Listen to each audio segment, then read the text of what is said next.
Assalamualaikum warahmatullahi wabarakatuh. Halo, nama saya Putri Nita Sadatul Munawarah dengan NIM 311-20142 dan saya dari kelas 2C Farmasi. Di sini, saya sebagai moderator sekaligus editor dari kelompok 2 yang beranggotakan Elsa Setiani dengan NIM 311-20129, lalu Irfanudin dengan NIM 311-20136, lalu saya sendiri, Putri Nita Sadatul Munawarah dengan NIM 311-20142, dan ada Siti Rizkullah dengan NIM 311-20161, lalu yang terakhir ada Asep Dani Ramadan dengan NIM 311-20177. Pertama-tama, saya akan menjelaskan mengenai teori dasar dalam gravimetri. Nah, apa sih gravimetri itu? Kamu tahu? Jadi gravimetri berasal dari dua suku kata, yaitu grafi dan metri, yang artinya menimbang dan mengukur. Nah, apa sih yang ditimbang? Jadi yang ditimbang itu suatu endapan yang dihasilkan dalam suatu reaksi. Lalu yang diukur itu apa? Nah, yang diukur itu kadar zat atau kadar analit yang terdapat dalam endapan tersebut. Metode gravimetri untuk analisa kuantitatif didasarkan pada stoikiometri reaksi pengendapan pada suatu senyawa. Fungsinya biasanya untuk menentukan kemurnian dalam suatu analit. Assalamualaikum warahmatullahi wabarakatuh. Halo, perkenalkan nama saya Sidki Rizkulo dengan NIM 311-20161 dari kelas 2C Farmasi. Baik, di sini saya akan menyebutkan apa saja sih metode dalam gravimetri. Apakah kalian sudah tahu sebelumnya? Baik, mari kita bahas. Dalam metode ini, gravimetri mempunyai 3 metode. Yang pertama adalah pengendapan, penguapan, dan yang terakhir elektrolisis. Assalamualaikum warahmatullahi wabarakatuh. Halo, perkenalkan nama saya Irfanudin dengan NIM 311-20129 dari kelas 2C Farmasi. Di sini saya akan menjelaskan tentang metode pengendapan. Prinsip dari metode pengendapan adalah mengubah bentuk komponen-komponen yang diinginkan menjadi bentuk sukar larut. Mengapa demikian? Karena kalau mudah larut, maka akan menjadi sebuah larutan dan tidak akan menghasilkan suatu endapan yang nanti akan disaring dan ditentukan apa saja yang ada dalam endapan tersebut. Dasar reaksinya apa? Dasar reaksinya yaitu A kecil A besar, di mana A kecil adalah mol dari analit A ditambah mol dari reagen, maka akan menghasilkan endapan. Jadi analit A ditambah reagen, biasanya reagennya lebih banyak, maka akan menghasilkan suatu endapan murni.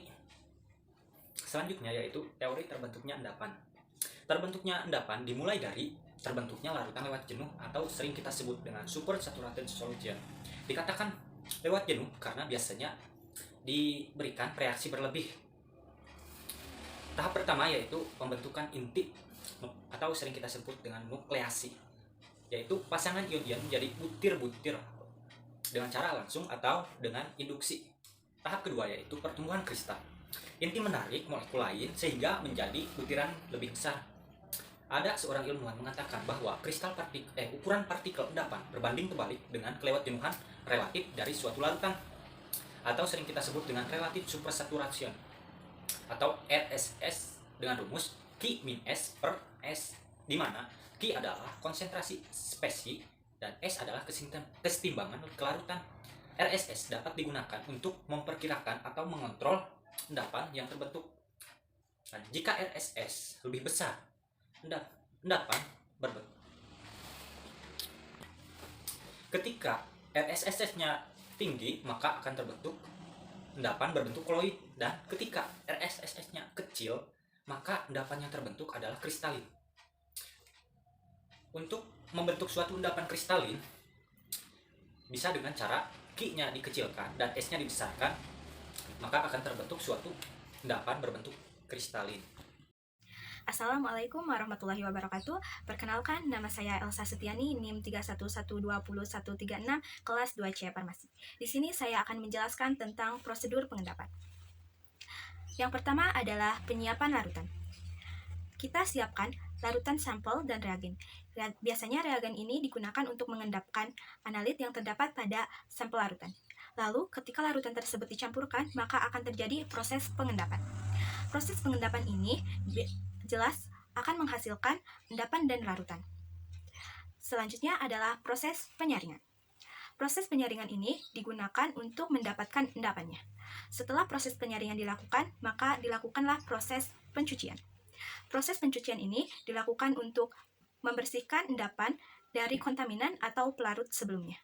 Setelah itu adalah proses pengeringan atau pemanggangan. Biasanya proses pengeringan atau pemanggangan dilakukan menggunakan oven. Proses ini digunakan untuk menghilangkan larutan-larutan yang tersisa di dalam endapan sehingga endapan bebas dari pelarut. Selanjutnya, endapan yang dihasilkan ditimbang berapa hasil penimbangannya dan dikonversikan dalam perhitungan dan didapatkan kadar. Assalamualaikum warahmatullahi wabarakatuh. Nama saya Sepdani Ramadan dengan nomor NIM 31120177 dari kelas 2C. Ini adalah contoh bentuk senyawa yang diendapkan dan ditimbang. Nah, ini adalah nama-nama ion. Kita tahu ion adalah suatu molekul yang bermuatan. Nah, ini adalah muatannya 3+, 2+, -1, 2- dan lain sebagainya. Ketika kita ingin mengidentifikasi yang ada dalam suatu sampel, kita membutuhkan bereaksi pengendap. Ini adalah jenis-jenis pengendap yang ada dalam analisis gravimetri. Lalu kemudian ia ditambahkan, jadi senyawa Fe2+ ditambahkan dengan Na4OH, maka dia akan membentuk senyawa FeOH3, ferrihidrat. Maka senyawa yang ditimbang atau endapan yang akan dibentuk ya ini Fe2O3. Nah, jika kita ingin menganalisis Ba 2+, tinggal ditambahkan saja dengan H2SO4 menjadi ya senyawa yang diendapkannya menjadi BaSO4 dan senyawa yang ditimbangnya pun sama menjadi Ba2SO4. Misalnya kita ingin mengidentifikasi garam atau Na2Cl, ditambahkan saja dengan AgNO3, maka dia akan menjadi endapan berwarna putih, yaitu endapan AgCl ya. Baik, ketemu lagi dengan saya. Kali ini saya akan menjelaskan tentang metode penguapan. Nah, dalam metode ini pasti ada tujuannya dong. Apa aja sih tujuannya? Yang pertama itu menetapkan komponen suatu senyawa yang mudah menguap. Contohnya apa aja? Nah, seperti minyak asiri dan lain-lain ya, masih banyak ya. Lalu yang kedua, menentukan kadar air atau hidrat dalam suatu senyawa atau kadar air dalam suatu sampel. Lalu ada metodenya. Nah, metodenya ini yang pertama, analit diuapkan, lalu ditimbang, bagian yang hilang dihitung atau ditentukan sebagai satuan kadar. Contohnya, perhitungan kadar air dalam sampel garam. Selanjutnya metode elektrolisis. Elektrolisis ini terjadi ketika aliran arus listrik melalui senyawa ionik dan mengalami reaksi kimia. Larutan elektrolit dapat menghantarkan listrik karena mengandung ion-ion yang dapat bergerak bebas. Ion-ion tersebut yang menghantarkan arus listrik melalui larutan. Selanjutnya, keuntungan dan kerugian teknik graviometri. Keuntungannya sama seperti yang sudah kelompok saya sampaikan, yaitu hanya memerlukan peralatan yang sederhana. Alat, kaca, neraca, fumes, oven untuk memanaskan endapan tersebut. Selanjutnya ada hasil yang didasarkan pada berat molekul, jadi tidak memerlukan kalibrasi. Selanjutnya, sangat akurat, bisa mencapai 4 desimal di belakang koma. Untuk kerugiannya, hanya saja memerlukan waktu yang lama, time consuming sekitar setengah hari. Terima kasih dari saya. Wassalamualaikum warahmatullahi wabarakatuh. Nah, untuk contoh soal, saya sudah menyiapkan soal. Di sini, suatu sampel ionik seberat 0,5662 gram yang mengandung ion klorida dilarutkan dalam air dan ditambahkan AgNO3 berlebih. Bila berat endapan dari Cl yang terbentuk adalah 1,0882 gram, hitung persen berat Cl dalam sampel. Nah, pertama-tama diketahui berat endapannya. Nah, berat endapannya itu 1,0882 gram. Lalu untuk berat sampel, berat sampelnya itu 0,5662 gram. Lalu untuk MR AgCl itu diketahui 143,5. Dan untuk faktor gravimetri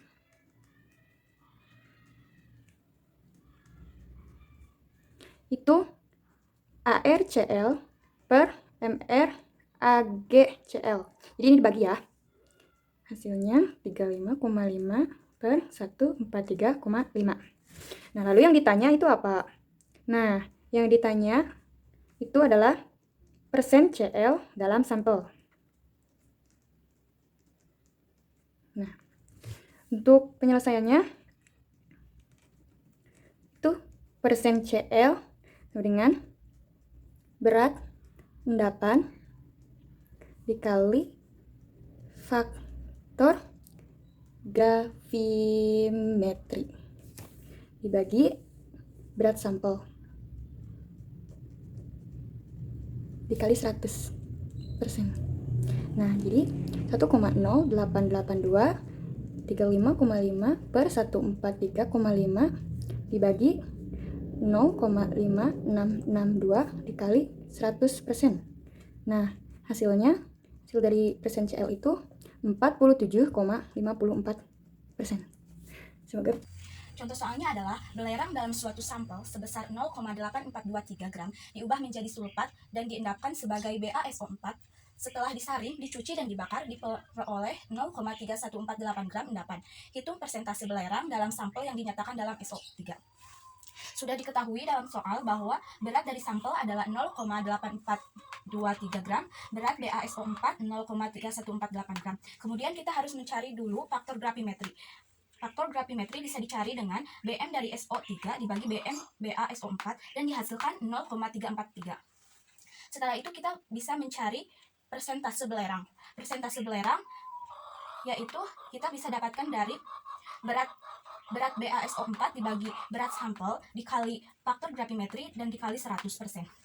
Maka 0,3148 dibagi 0,8423 dikali faktor gravimetri yaitu 0,343 dikali 100% dan menghasilkan 12,819%. Untuk latihan soalnya yaitu suatu campuran dari natrium klorida dengan MR 58,44 dan natrium sulfat akan ditetapkan kadar dari natrium kloridanya, yaitu dengan pengendapan menggunakan larutan pengedap perak nitrat. Bila 1 gram campuran diperoleh 0,7 gram endapan perak klorida dengan MR 143,32, lalu berapa persen natrium klorida yang terdapat dalam campuran tersebut?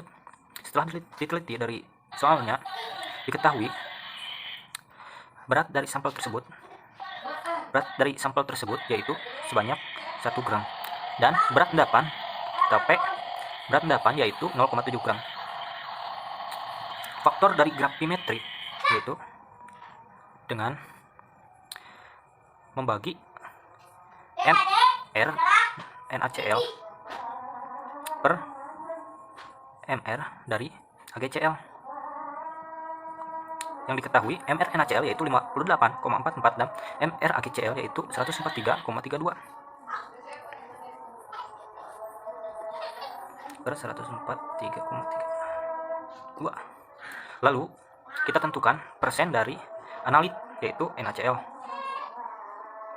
dengan rumus berat dari P atau berat endapan dikali faktor gravimetri per berat dari sampel yaitu 1 gram dikali 100%. Yang berat P adalah 0,7 gram dikali faktor dari gravimetri yaitu 58,44 per 143,32 dibagi 1 gram yaitu berat sampelnya dan dikalikan 100%. Setelah dijumlahkan semuanya, persen dari NaCl yaitu 28,54%. Sekian. Ini adalah contoh soalnya. Sampel biji besi seberat 0,4852 gram dilarutkan dalam asam. Selanjutnya, besinya dioksidasi menjadi Fe3+ dan diendapkan sebagai oksida berair Fe2O3X H2O. Endapan yang didapat setelah disaring, dicuci dan dibakar menjadi Fe2O3. Masanya yaitu 0,2481 gram. Tentukan persentase besi dalam sampel Fg 0,6994. Nah, pembahasannya tentu kita lihat dulu, analisis dulu soalnya, yaitu berat sampel yang digunakan yaitu 0,4852 gram. Selanjutnya berat endapan yang dihasilkan yaitu 0,2481 dan faktor gravimetri tadi diketahui yaitu 0,6994. Jadi kita langsung masukkan data yang telah diketahui ke dalam perumusan presentase analit, di mana presentasi analit atau presentasi Fe dirumuskan berarti atau berat P atau endapan dikali faktor gravimetri dibagi berat sampel dikali 100%. Kita masukkan data yang telah diketahui di awal atau di soal yaitu 0,2401 gram dikali 0,6994 dibagi 0,4852 gram dikali 100%. Diperoleh sebesar 35,76%. Baik, Di sini kita mempunyai contoh soal. Hitunglah faktor gravimetri untuk senyawa berikut. Diketahui ArCa sama dengan 40, C sama dengan 12, dan O sama dengan 16. Di sini kita mempunyai senyawa CaO, lalu diendapkan menjadi CaCO3 atau bisa disebut dengan kalsium karbonat. Baik, mari kita langsung ke pembahasan. Fg atau bisa disebut dengan faktor gravimetri sama dengan Mr atau Ar analit dibagi Mr endapan sama dengan MrCaO dibagi MrCaCO3, lalu ArCa tambah ArO dibagi ArCa tambah ArC tambah 3 kali ArO. Nah, di sini kita sebelumnya sudah mengetahui ya kawan. ArCa sama dengan 40, ArO sama dengan 16, lalu ArC sama dengan 12. Nah, di sini ada 3 ya kawan. Dari mana sih 3 ini? Nah, 3 ini tuh dari senyawa yang sudah diendapkan dari CaCO3. Baik, langsung saja kita masukkan angkanya. Jadi 40 tambah 16 sama dengan 56. Lalu Cukup sekian dari kelompok 2, kurang lebihnya kami minta maaf. Wassalamualaikum warahmatullahi wabarakatuh.